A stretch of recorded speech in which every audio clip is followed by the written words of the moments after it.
ایک تبلیغی جماعت سعودی عرب گئی تو وہاں پر ایک شخص کا عرب کا شخص تھا، بیان کرنے کے لیے ان کے ذمہ لگا دی گئی، آپ بیان آپ کیجیے گا۔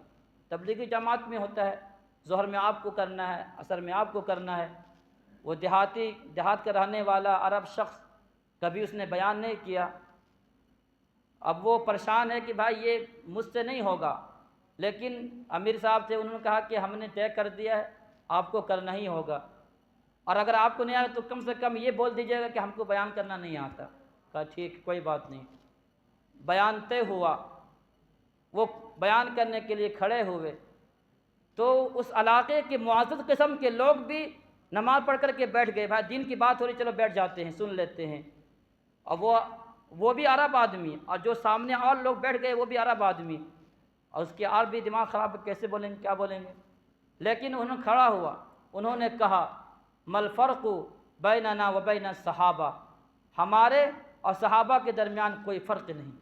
مل فرق بیننا و بین الصحابہ، ہمارے اور صحابہ کے درمیان کوئی فرق نہیں۔ وہ تعجب ہوا، یار یہ کیا بول رہا ہے، صحابہ کے درمیان اور ہمارے درمیان کوئی فرق نہیں۔ جب اس طریقے کی بات ہوتی ہے تو لوگ کان کھول کر کیا سنتے ہیں، ارے یہ بات کر دی۔ جس طریقے سے ایک بات ہے کہ ایک مؤذن صاحب نے اذان دی، لوگ نماز کے لیے کوئی بستی والے کوئی نہیں آیا، ایک بزرگ گزر اس نے کہا کہ دوبارہ اذان دو۔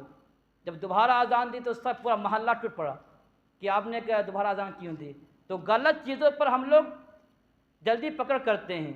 کچھ لوگوں کی عادت ہوتی ہے کیڑے نکالنے کی، غلط تنقید کرنے کی، غلط چیزوں کو کیا بولنے کی۔ بہرکیف تو اس نے کہا مل فرق بیننا و بین الصحابہ، سب لوگوں کے کان کھڑے ہو گئے کہ یار ہمارے صحابہ کے درمیان کوئی فرق نہیں۔ پھر اس نے کہا الا شبرا واحدہ، ہاں ایک فرق ہے، ایک بالشت کا فرق ہے۔ وہ فرق کیا ہے؟ پھر لوگ پریشان ہوئے کہ ایک بالشت کے برابر صحابہ اور ہمارے درمیان فرق ہے، وہ کیا چیز ہے؟ انہوں نے کہا صحابہ کرام کا ایمان دل میں تھا، ہم لوگ ایمان والے ہیں لیکن صرف زبان والا ایمان والے، دل کے اندر ہمارا کچھ بھی نہیں ہے۔ صحابہ کرام نے قرآن کو سنا، زندگی بدل گئی، بیانات کو سنا، زندگی بدل گئی، پیارے آقا کے چہرے انور کو دیکھا، زندگی بدل گئی ہے، اور 2 رکعت کا نماز پڑھی، مسائل حل ہو گئے۔ ہم نے ہزاروں رکعت پڑھ چکے ہیں، کوئی مسئلہ حل نہیں، کوئی پریشانیاں دور نہیں ہوتی ہے، ہم نے کتنا خیرات صدقات کر دیے ہیں، ہم سے مسائل حل نہیں ہوتے ہیں۔ حضرت عمر رضی اللہ تعالی عنہ نے قرآن کریم کی آیت سنی، سورہ طٰہٰ کی تلاوت سنی، ان کی زندگی بدل گئی ہے اور وہ ایمان کے اندر داخل ہو گئے ہیں۔ ہم نے کتنا قرآن سنا لیکن جہاں تھے وہیں پر ہے۔